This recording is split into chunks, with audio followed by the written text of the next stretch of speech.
labi niya po or yung katawan po nito, sir, ni Patrolman Harry P. Johnson ay dinala po nung September 11 ng hapon sa St. Peter, Tanza, Rojas City. At naka-schedule po ito sa Sunday after lunch na dadalhin na po doon sa kanyang residential address sa may Barangay Bita, Dao, Capiz. Sa ngayon po, sinaantay po natin yung result po ng medico legal, and then nag-waiver naman po or hindi na po ipapa-autopsy ng pamilya ni Patrolman Harry yung katawan niya po. Ano po talaga yung nangyari dito, Captain De Vera, yung sa investigasyon po ninyo? Opo, ganito po yung nangyari, sir. Bali nung September 11, 4:15 AM, habang nagpiprepare po yung mga kasamahan niya sa border po, doon po sa Port Maneuver Platoon, narinig po ng duty sentinel na may pumutok po doon sa loob ng barracks. Agad-agad niya naman itong tinignan at saka in-enforce po yung platoon leader niya.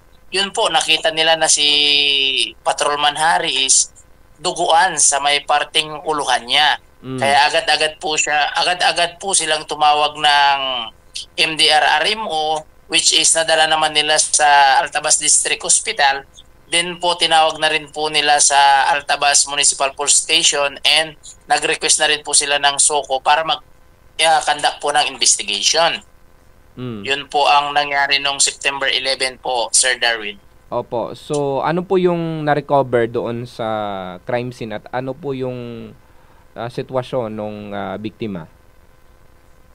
Bali nung Sir Darwin is, di ba po, nung narinig ng pumutok at nakita po siya sa kwarto niya na duguan, dinala na po siya kagad sa district hospital. Doon po sa kwarto niya or yung sa barracks niya is nandun po nakikita yung service firearm niya po. 45 caliber. Oo, yun po. Hindi po, 9mm po. Ay, oo. Tapos, may fired bullet. Opo, mayroon po. Yun nga po is may pumutok po sa may parting uluhan niya. Kaso nga lang po is hindi na-identify kung saan part ng uluhan niya kasi tinakbo nila kaagad dito sa Altabas District Hospital po.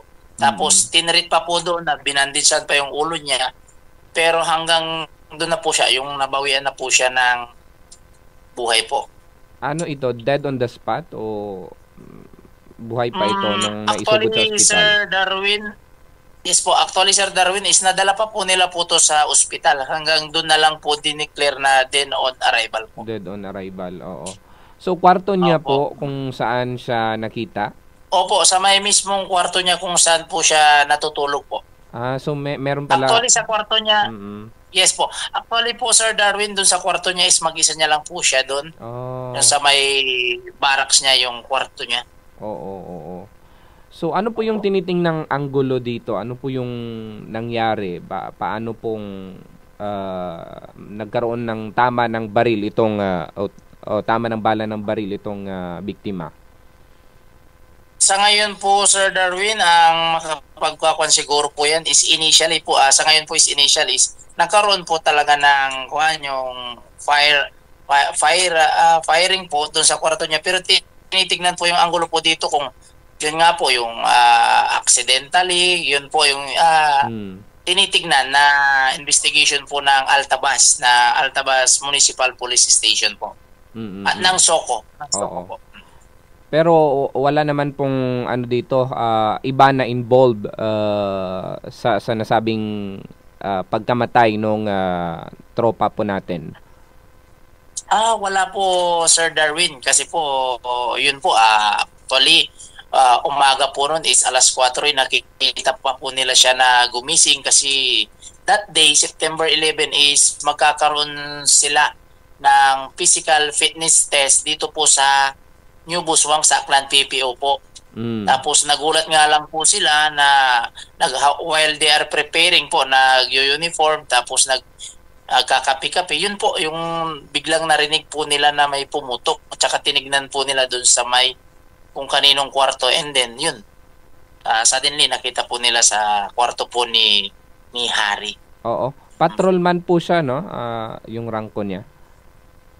Opo Sir Darwin, patrolman po siya. Oh, Na actually po, Mm. Sir Darwin, na-assign po siya sa mobile since 2022 po. Dito po sa First Aklan Mm. PMFC. So 3 years na pala siya dito sa Aklan. Opo, pero Oo. galing naunang assignment niya is dun po sa may Barangay Rosal, dun po sa Ah, headquarters. And then nailipat po siya sa Port Maneuver Platoon doon po sa may Sitio Murayan Poblacion Altabas, Sir Darwin. ano po yung pagkakilala nyo dito sa tropa na ito? Personally, naging Opo. tauhan ko po siya, Sir Darwin, nung nandun po ako sa Rosal. Ako Mm. yung platoon leader niya. Si Patrolman Harry is masiyahin. Yan Mm. na uri ng tao. Kumbaga siya yung masipag, actually pag inuutosan mo yan, mabilis yan, tsaka maaasahan. Masiyahin siya. Kaya nga Mm. nabigla nga kami nung nabalitaan namin na yun yung nangyari, na parang kailan lang nakausap ko siya, nakachat ko siya. Mm. And then yun lang, nabigla po kami sa nangyari na balita Oo. noong September 11 po ng madaling araw. Oo. Kamusta yung pakikitungo Yan ng po. mga kasama niya sa inyo sa First Aklan Mobile Force? Ang masasabi ko lang, Sir Darwin, wala pong problema sa kasama niya kasi Mm. kasi nga po masiyahin po to Mm. kumbaga masipag. Wala Mm. akong masabi sa kanya. Nandiyan na siya yung pag-utusan mo, na mabilis yan. Wala naman pong problema sa mga kasamahan niya po, lalong-lalo na po doon sa Port Maneuver Platoon. Opo. Ilang taon po uli itong biktima? Si Patrolman Harry, Sir Darwin, is 28 years old. 28 years old na siya at may Opo. information po na may asawa po ba ito o girlfriend? Wala pa po siyang asawa, pero mayroon po siyang girlfriend at pulis din po yung girlfriend niya. Pulis din, oo. Parang Opo. ikakasal daw po. May ideya kayo? Yun po yung narinig ko, pero hindi ko na kung anong buwan exactly, month, ganyan po. Pero yun din po ang pagkaalam ko, kasi yung girlfriend niya is na-meet ko na rin siya. Pero hindi ko po alam sigurado kung kailan po sana sila ikakasal. Mm. Nag-training din daw po ito sa SWAT. So, ano pong information niyo dito? Opo, bali Sir Darwin, nag-training po siya ng SWAT, kaso nga lang po medyo nagkaroon siya ng injury sa may kanang tuhod niya. Kaya hindi niya po natapos, and then nagpa-opera ito po sa may right knee sa kanyang kanang tuhod. Kumbaga is pagaling na ito nung bumalik na sa Altabas sa Port Maneuver Platoon. Para kumbaga pa-recovery na siya dahil dun sa opera niya. Kaya nga sabi ko nga is paano kaya yun biglaan na lang, tapos pagaling pa naman na yung kanya opera niya sa tuhod. So babalik sana siya sa gustong-gusto niyo talaga mag-SWAT? Actually, Sir Darwin, nakabalik na siya sa platoon. Tapos ongoing yung SWAT niya, kaso nga lang hindi niya na po natapos kasi nagkaroon ng yung sa tuhod niya. Oo. Kumbaga ni-refer na magpahinga muna at ipa-check up. Kasi po, yun nga po, yung sumasakit yung tuhod niya, yung right knee. Pero okay naman siya, yung physically, I mean, nakakalakad naman or ano? Opo sir, nakakalakad ito po.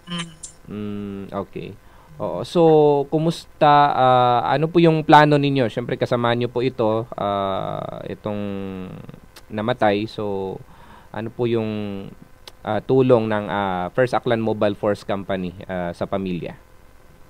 Opo, actually po, Sir Darwin, siyempre nakikiramay po kami sa nanay niya, tapos mga kapatid niya. Yun po, nagkakuan din po kami na mag-meeting po kami na kung ano po yung immediate na tulong na may tutulong namin sa kanyang yung alimbawa kay nanay niya. Kasi ang tatay nito is wala na eh. Kumbaga, ang kasama niya na lang niya is yung nanay niya at saka dalawa niyang kapatid. Sir Harry, nag-meeting din kami, nag-uusap din kami kung ano yung immediate na tulong na may bibigay po namin sa pamilya niyang naiwan. Siya yung panganay sa magkakapatid? Bunso po siya, bunso. Sir Darwin. Tatlo po silang magkakapatid. Siya po yung pinakabunso. At siya po yung nag-iisang lalaki. Sige, maraming salamat po, Captain De Vera. Thank you po. Baka meron pa kayong gustong ipaabot.